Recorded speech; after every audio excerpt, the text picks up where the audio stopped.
Ladies and gentlemen, welcome to Anti-Stress Fat Loss 101. This is going to be a somewhat in-depth overview of fat loss. The main thing is if you're missing one of these categories, you're probably not going to lose fat. More importantly, lose fat sustainably while keeping stress low and keeping your metabolism high. Because most protocols nowadays, anti-thyroid, anti-metabolism, lots of stress, they're not sustainable. The second you add in carbs, you're going to blow up. And that's not what we want. We want to become efficient at digesting all macronutrients and not having to restrict our life with like intermittent fasting and crazy stuff like that.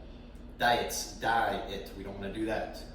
So, stress, all these are different categories of stress. They fall into three categories, which is physical stress, chemical stress, and emotional stress. The first one is going to be lack of ownership and lack of awareness. You have to become aware. You have to become aware of calories, your macronutrients, your pulse rate, your temperature, and your mood / your energy and your stress levels, ultimately, right? So tracking calories, I recommend downloading the app Chronometer or MyFitnessPal. That's a really good app. It's very simple. Don't worry about all the nutrients and all that other BS that they put on that app. Just follow the calories and the macronutrients. That's all we want to focus on. Your macros should be about 50, 20, 30, 50% carbs, 20 fat, 30 protein. Your pulse should be, what do you think, Nathan? 70 to 80, a little bit higher than that. 75 to 90. 75 to 90. And then the temperature, 97.8 to 98.6. Upon rising, maybe even a little bit more, that's a little bit better. And then in the evening, same thing. Try to keep that temperature about 98.6. We want to keep our body hot, so we want to keep our pulse a little bit faster. That's going to indicate a high metabolism. It's a really good marker, rather than resorting to a scale and then you're just caught in this trap of just emotional attachment. You actually have scientific markers that you can rely on. So calories, macros, using Chronometer, using some apps, pulse and temperature. You're going to take your pulse, just record it for 15 seconds. I like to use the radial artery. Here's your radius, that's the bone right there. Go about 3 inches under the wrist, 2 fingers, index and middle. And you're just going to feel that pulse, put a timer on for 15 seconds and see how many beats you get in 15 seconds and multiply it by 4. Or you can do the full minute, either works. Or if you have like a blood pressure cuff, that works pretty well too. And then temperature, once again, I recommend the ear thermometer. I use a mouth one from CVS, but it's not that accurate. The ear one's a little bit better. And then mood, energy, and stress levels. Just a journal to record how you feel at certain times of the day, after certain things, maybe late nights, maybe after food, maybe you're lethargic or you're sleepy, something like that, right? And stress levels, of course. So, lack of ownership, lack of awareness, track, become aware, observe your life, take ownership. I can't tell you how important this category is. You guys already know that. So, macro restrictions, diet, kind of talked about that. Diet, D-I-E, die. And then zero sustainability. That's basically what that means. It's not sustainable. Some people will promote the keto diet, some people promote the intermittent fasting protocol regimen, and they'll say it's sustainable. That's fine, but human physiology indicates otherwise. We need to have foundational food habits in place. We need to incorporate all macronutrients. That's why they're on this planet. And we need to make sure that's sustainable for a lifetime, and that's reducing stress, boosting our metabolism. It's that simple, guys. So balanced macros, sustainable nutrition. The macros up here, once again, 50, 20, 30 is what I recommend. Balance with calories and stress. That basically just means, this one's a little bit tricky because we're trying to keep stress low, but at the same time, we're not trying to restrict our calories too much, because if you restrict your calories too much, you need sugar, you need calories for when you're under stress. And so the more we can eliminate and mitigate stress, the less calories we'll need. But you still need to fuel the body, because if you're not fueling the body and you're in a stress state, you're going to just wreak havoc. You're going to be in a state of stress your entire life, cortisol, adrenaline. And you're just going to be shifting that sympathetic state. Not good. So energy bank accounts, once again, a good easy summary of that is just, for example, I go to eat a lot of vegetarian food, and it'll be like rice and veggies. A lot of calories, a lot of fullness, but I'm still hungry at the end of the day. So I want you guys to focus on dense, nutritious foods. Honestly, if you get into liver, you will be satiated so much with some honey or something like that. That's an incredible snack. So, balanced macros, sustainable nutrition. Don't buy into these diets and these fads, waste of time, and intermittent fasting for 10 years, the spine, the nervous system, the vagus nutrition, that requires sugar, right? Very important.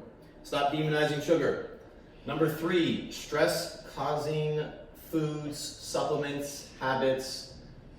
We already talked about big puffy calories that aren't really satiating you. Gut stress, that's a big one too. This is more of a chemical stress in this category. So anti-stress foods basically just means, 1, getting the foundational habits in place. That's eating within 30 minutes of waking up. We talk about that all the time. Eating within 30 minutes of waking up, very important. Getting a carb and a protein with every single meal, because carbs raise blood sugar, protein lowers your blood sugars. That's going to create a balance, very important. And then eating every 2 to 4 hours. This is going to depend on how efficient you are at storing glycogen in your liver. That's our battery pack. And how stressed you are. If you're really stressed, you might need smaller meals, carb and protein every meal. I just say, like, do a little bit of cheese, a little bit of fruit. That'd be a nice, easy meal. Maybe some bone broth.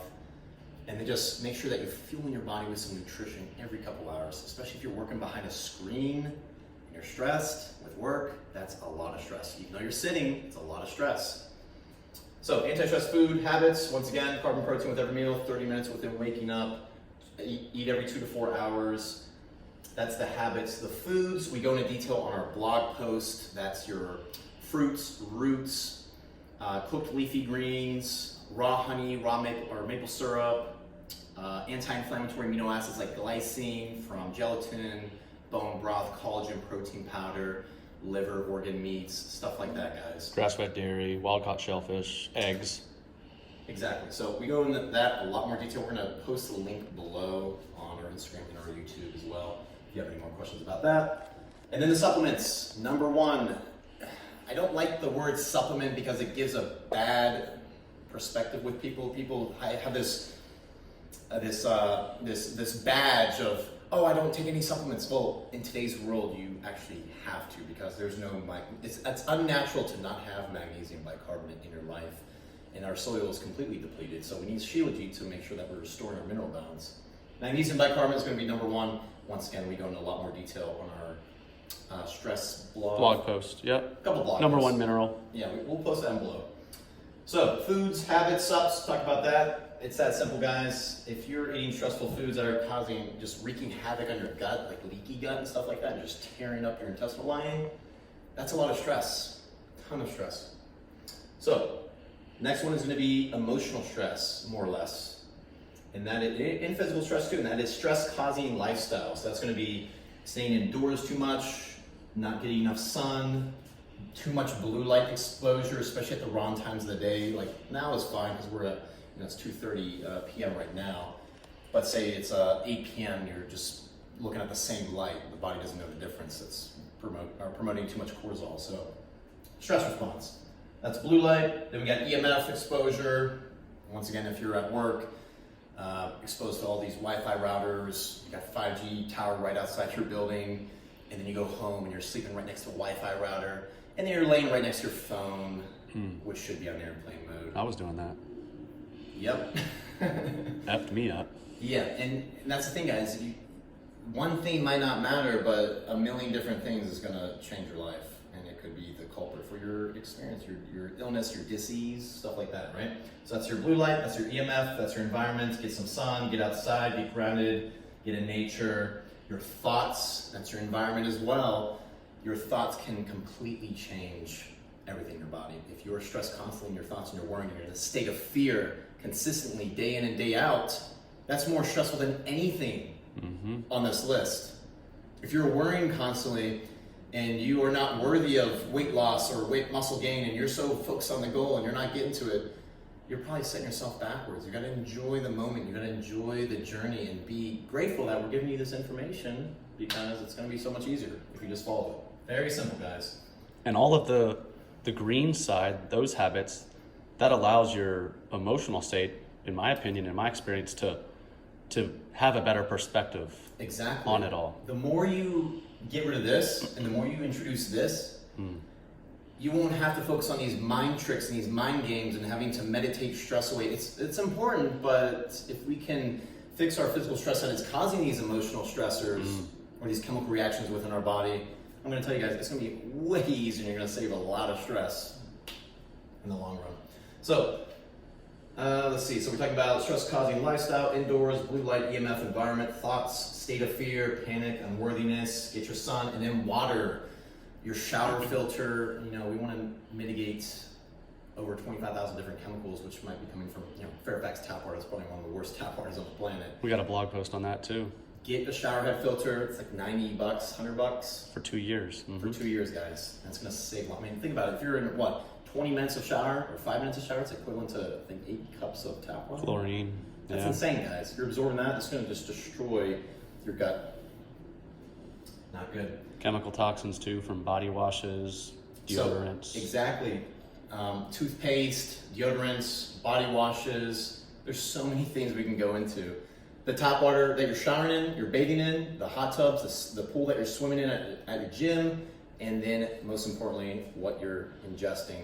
It's a lot of chemical stress. Make sure that you switch to reverse osmosis, maybe some distilled water with some added minerals back in.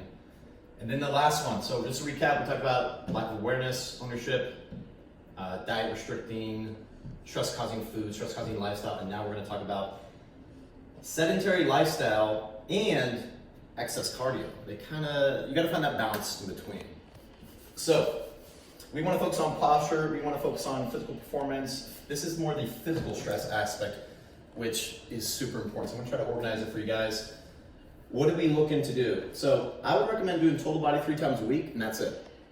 On top of that, you're going to do walking 3 times a day, preferably after each meal, and you're going to do that for 10 to 15 minutes. Okay, so 3 times a day, 10 to 15 minutes, walking. But I don't have time, Nick. Anyways, muscle performance. So total body, we're going to be focused on increasing our performance, increasing our strength, increasing our technique, increasing our posture, because that's a lot of stress in the body. Your nervous system resides in your spine. If your thoracic is constantly compressed, if your rib cage is constantly compressed, can you imagine how that alone is shifting you back into a sympathetic dominant state? So if you can physically get yourself back into a parasympathetic state with proper posture, with proper decompression techniques, you're going to be feeling a lot better. And plus, the breathing as well. The Buteyko breathing, I'm just going to say that. YouTube that. We'll put some videos down below. Buteyko breathing, CO2 retention. Very important for stress relief.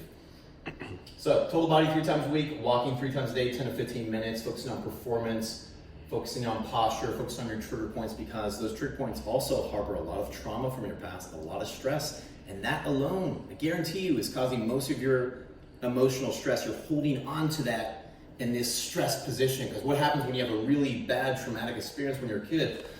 Something happens, whether it's this type of movement, whether it's this, we have all these different weird reactions, and then we just keep doing that over a course of 10, 20, 30, 40, 50 years, and there you go. You're just deepening that emotional trauma further into the fascia. So hopefully this was pretty helpful. I tried to consolidate as much as I could. I don't want to go too far into the video. If you guys, we're probably going to do a more detailed blog post on this too. If you guys have any questions about any of these categories, shoot us a DM on Instagram, email us, Nick or Nathan at consciouslift.com, or both of us. Check out our website, www.consciouslift.com. Check out our YouTube, Conscious Lift, and our Instagram, conscious.lift. All right, see you soon, guys.